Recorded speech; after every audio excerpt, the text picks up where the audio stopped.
E aí, segundão, segundaço, segundo top do IF Santa Teresa. Estamos aqui para retomar as aulas, nessa continuidade de 2020. Nós estamos em 2021, mas ainda com as aulas de 2020. A gente deve, nessa última parte das aulas, nessas últimas aulas, focar muito na questão do Brasil no século XIX, no Brasil Império. Já tratei no vídeo de apresentação anterior como vai funcionar. E hoje eu vou revisar mais ou menos algumas coisas que a gente trabalhou nos últimos tempos. E vou falar um pouco mais rápido, porque são temas que nós já vimos, e na semana que vem eu devo corrigir um ou outro exercício demonstrando como isso pode ser cobrado de vocês, tá? Vamos lá, vamos lá, vamos lá. O Brasil ele é dividido em três grandes fases, né? Brasil Colônia, Brasil Império e Brasil República. Nós no segundo ano estudamos Brasil Colônia e Brasil Império. Nós já estudamos Brasil Colônia, nós já tratamos o Brasil antes de chegar aos portugueses, falamos de povos primitivos aqui, falamos do sambaquis, certamente vocês lembram, né? Então, além disso, nós tratamos da chegada dos portugueses aqui, tratamos do período pré-colonial, que é aquele iniciozinho de colonização, os portugueses não se fixaram, mas se concentraram na extração do pau-brasil. Depois nós tratamos o que aconteceu após 1530, quando a relação Brasil-Portugal mudou. O Portugal, receoso de perder o Brasil para nações que estavam interessadas em nosso território, como a França, como a Inglaterra e Holanda, o Brasil passa a ocupar efetivamente o território com divisão de capitanias, produção canavieira. O Brasil deu muita cabeçada, a maioria dos empreendimentos das capitanias hereditárias deu errado. A gente tem uma tendência a achar que foi uma solução boa, que deu certo. Não deu certo. A maioria das capitanias, com o tempo, foram voltando para o controle da coroa. Basicamente, assim, capitania que deu certo mesmo de cara foi Pernambuco, São Vicente. Aí você fala, mas e a Bahia? A Bahia deu errado.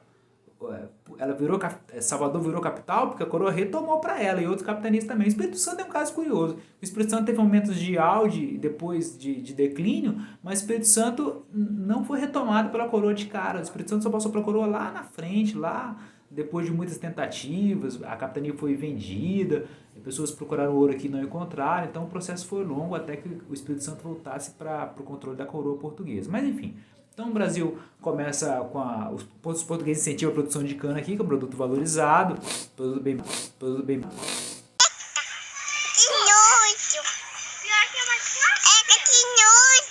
os portugueses de fato ganharam muito dinheiro, mas não dá para dizer que foi um sucesso porque a maioria das capitanias fracassou nesse sistema. É claro que a gente fala em cana-de-açúcar, mas não podemos esquecer das culturas auxiliares. Não dá para pensar que a pessoa também estava aqui só plantando cana, né? Então seria cana frita, cana assada, caldo de cana, sopa de cana, ensopado de cana, igual aquele episódio do Pica-Pau que o bichinho só comia coco, né? Eu tô farto de coco, todo dia é coco. É ensopado de coco, pudim de coco, coco frito, meu Deus, assado, coco de tudo que é jeito. Desculpa, pula.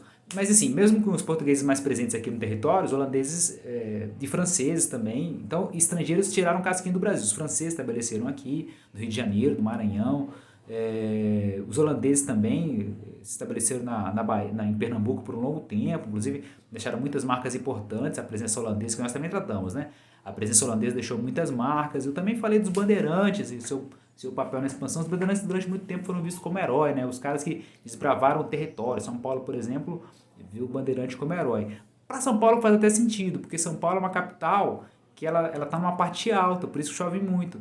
Porque São Paulo é uma cidade do interior e foi desbravada graças ao papel dos bandeirantes. A grande questão é que para expandir o território, o bandeirante ia pisando em índio, matando populações indígenas, aprisionando, vendendo-as como escravo, né? O grande argumento inicial é que os bandeirantes estavam expandindo o território para explorar riquezas e descobrir o ouro. Mas na prática, se os portugueses chegaram aqui em 1500 e o ouro foi achado só em 1700, o que os bandeirantes ficaram fazendo em 200 anos? Se não tivesse achado nada de riqueza, teriam sido demitidos, né? E qual foi a riqueza? A riqueza foi a mão de obra indígena. Por mais que a escravidão indígena fosse condenada pela igreja e proibida, a não ser por guerra justa, a escravidão indígena foi largamente utilizada no Brasil, principalmente em capitanias menos ricas. É claro que os donatários, os senhores de engenho preferiam mão de obra negra, mas era uma mão de obra mais cara em relação à mão de obra indígena. O negro era importado da África, vinha em altos navios, muita mortalidade. Então, para o traficante de escravos, era preciso vender o escravo por um valor alto para ter o seu investimento compensado. É claro que você mandar um bandeirante ao interior para buscar nativos também tem um custo, mas é um custo menor, então por isso o bandeirante vende essa mão de obra indígena mais barata. Os portugueses, quando saíram decidiram tomar conta dessa parte da América, os portugueses não queriam enriquecer com a cana. Ah, que bom, achei terra para plantar cana. Não, os portugueses queriam praticar o comércio, e aí o comércio não foi naturalmente desenvolvido. Os portugueses vão negociar o que com os índios? O comércio não era uma prática corriqueira entre os índios do Brasil naquele momento, os nativos do Brasil naquele momento. Então, essa foi uma ideia fracassada. Por isso, os portugueses no primeiro momento não deram muita bola para o Brasil. Até falei, não, foi o primeiro ano que uma pergunta eu respondi. Em Portugal, o Vasco da Gama, que chegou às Índias, é visto como um herói muito mais importante do que o Pedro Álvares Cabral, que chegou ao Brasil. A conquista do Brasil não foi visto como um grande feito à época, gerou-se uma expectativa, mas não foi um grande feito à época porque não gerou esse lucro imediato. Com o passar do tempo, já que tinha que usar a terra, os portugueses, opa, vamos escolher uma cultura que dá lucro, e essa cultura foi a cana. Mas o foco dele sempre foi o comércio e riquezas minerais, o ouro. E o ouro foi encontrado só quase 200 anos depois, no finalzinho do século XVII, 1693, 1695, o ouro foi encontrado, onde hoje é Minas Gerais, na época pertencia à capitania do Espírito Santo, né? É no interior do que era a capitania do Espírito Santo. Aí você pode pensar, mas achou o ouro lá, então por que o Espírito Santo não ficou rico e tal? Porque a coroa, porque tudo isso aqui era da coroa portuguesa. Então o que eles fizeram? Que era uma capitania nova, em torno da região do ouro. A capitania, primeiro era ligada a São Paulo, depois independente, a capitania de Minas do Ouro, que depois virou Minas Gerais. A descoberta do ouro ela altera a organização espacial do Brasil. O centro principal econômico ele se transfere para o centro-sul, o ouro está aqui, São Paulo se enriquece fornecendo alimentos, o Rio de Janeiro se fortalece porque passa a ser o porto de saída do ouro, então cria-se um comércio muito forte no Rio de Janeiro, e como consequência desse fortalecimento do Rio, a capital, no século XVIII, a capital é transferida da Bahia, de Salvador, para o Rio de Janeiro, e aí completa essa transição.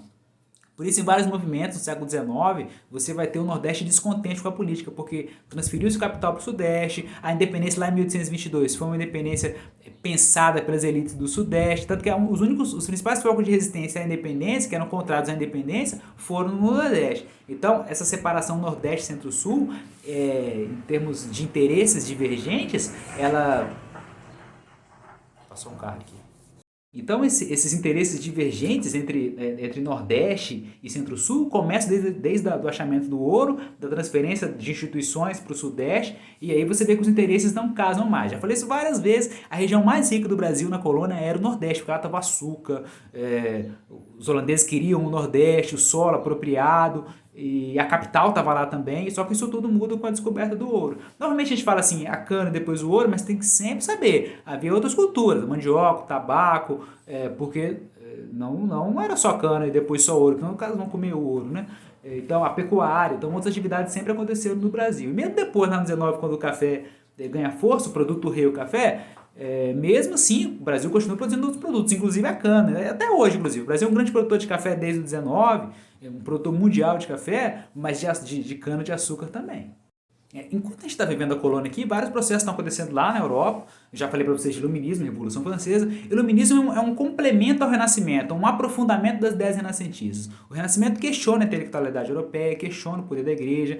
O Renascimento começa a pensar numa ideia de mundo mais racional. E o Iluminismo completa isso, né? Os iluministas querem um avanço do racionalismo na vida pública, na sociedade, leis que organizem a sociedade de forma racional, leis que regulem os governos de forma racional, a ideia de constituição, a ideia de um rei submisso ao conjunto de leis, são ideias iluministas. Essas ideias começam a circular no mundo inteiro, principalmente a partir da França, e aí, como consequência dessas ideias, vai acontecer a Revolução Francesa. Claro que inúmeros outros fatores vão contribuir. A Revolução Francesa não é só uma revolução de ideias iluministas, é uma revolução de crise econômica, é uma revolução de camponeses que passam dificuldades, uma revolução de uma burguesia que quer mais poder econômico. Então a Revolução Francesa ela é um marco na história da humanidade. E essas ideias circulam o mundo e chegam à América, porque isso é incompatível. Como é que você pode pensar num avanço racional, de uma racionalidade no campo político, social, econômico, e aí você olha para a América, você tem escravidão, você tem regiões dominadas por outras, que é a relação colonial, você olha para os Estados Unidos a mesma coisa, estou falando de América Portuguesa e agora América Inglesa, Estados Unidos a mesma coisa, aí tem uma parte da América dominada pela Espanha, a mesma coisa, então você tem grandes nações, Inglaterra, Espanha e Portugal, dominando, explorando aqui as regiões coloniais, praticando a escravidão. Isso é incompatível, essas coisas não cabem. E não é coincidência, então, que no século XVIII acontece a independência dos Estados Unidos, e no começo do século XIX acontece a independência das nações vizinhas aqui, a grande diferença é que a América Espanhola se fragmentou e virou o que hoje é Argentina, Uruguai, Paraguai, Peru, virou vários países pequenos. E a América Portuguesa ela se manteve gigante, mas de 1800 até 1800 e pouco, até 1822, vários processos acontecem. O Brasil foi até mais tarde que os outros, mas isso não é uma coincidência. As 10 iluministas chegam à América, influenciam as elites, e aí você junta isso uma relação de desigualdade, descontentamento diverso, e acontecem as independências, no plural, as independências da América, do Brasil, dos nossos vizinhos latinos, e também da América Inglesa, que hoje são os Estados Unidos. No nosso caso, especificamente, influenciou muito para a independência a vinda da família real, que está ligado também ao contexto europeu, de expansão da França com Napoleão, de pressão a Portugal. Portugal não quer romper laços com a Inglaterra e, diante da ameaça francesa, a coroa portuguesa resolve fugir para o Brasil. A família real e ministros e conselheiros e pessoas mais próximas vieram para o Brasil transformar a realidade do Rio de Janeiro, criar instituições novas aqui, alteraram a relação, porque antes o Brasil ele tinha aqui um exclusivo colonial que só podia relacionar-se economicamente com Portugal, e os produtos de outras nações tinham uma taxa maior aqui de entrada. Com a vinda da família real para cá, o Brasil passou a ter condições de comércio semelhantes à de Portugal. Então há uma liberdade maior econômica, isso agrada as elites, e aí quando há uma pressão dos portugueses lá na Europa para que Dom João volte, que Dom Pedro volte e tudo mais, as elites percebem que a relação colônia-metrópole, a relação Brasil-Portugal podia voltar como era antigamente. Passou outro carro. Então as elites percebendo isso, que o Brasil podia voltar a um status antigo, as elites começam a pegar no Dom Pedro I, que é o filho de Dom João, que ficou aqui no Brasil. Você tem WhatsApp e tal, né? Quando quiser mandar mensagem, quiser virar imperador. Então a elite brasileira apoia a permanência do imperador aqui, proclamação da independência. Isso acontece em 1822. Isso ajuda até você a pensar, né? Porque o Brasil se torna independente e o Brasil mantém aqui no poder o filho do rei de Portugal. Por que não um cara local? Porque tinha área de acordo naquele momento. Era interessante para a elite portuguesa manter as coisas mais ou menos como estavam, porque o Dom Pedro I garantiria a unidade, garantiria uma transição para a independência sem grandes conflitos, porque também você tem uma massa escrava aqui, uma população livre e pobre, e não é interessante para as elites que essa galera participe, porque lá na Revolução Francesa deu no que deu, os jacobinos, a participação de camponeses, os caras meteram fogo em fazenda lá, queimaram propriedade das elites, e a elite brasileira, a elite agrária enorme, riquíssima, não queria passar por isso tudo, né? A elite brasileira, ela participa desse processo e não abre mão de uma unha. Ela passou pela independência e não perdeu nada, passou pela abolição e não perdeu nada, passou pela proclamação da República e não perdeu nada, não abre mão de uma unha. É assim que acontece esse processo no Brasil. Só um adendo, aí não abre mão de nada. Aí quando você fala em cota, em política social, não, aí tem que tratar as pessoas iguais, isso é desigualdade. O Brasil sempre foi desigual. Então quando você tem uma política que tenta amenizar a situação, aí as pessoas que sempre se valeram da desigualdade, sempre se beneficiaram da desigualdade, levantam as bandeiras da igualdade no Brasil, tá bom? Até mais, semana que vem, na próxima eu devo corrigir alguns exercícios sobre esses temas que eu falei rapidamente. Falei rapidinho porque tudo isso nós já abordamos no decorrer de outras aulas, tá bom? Abraço, saudações.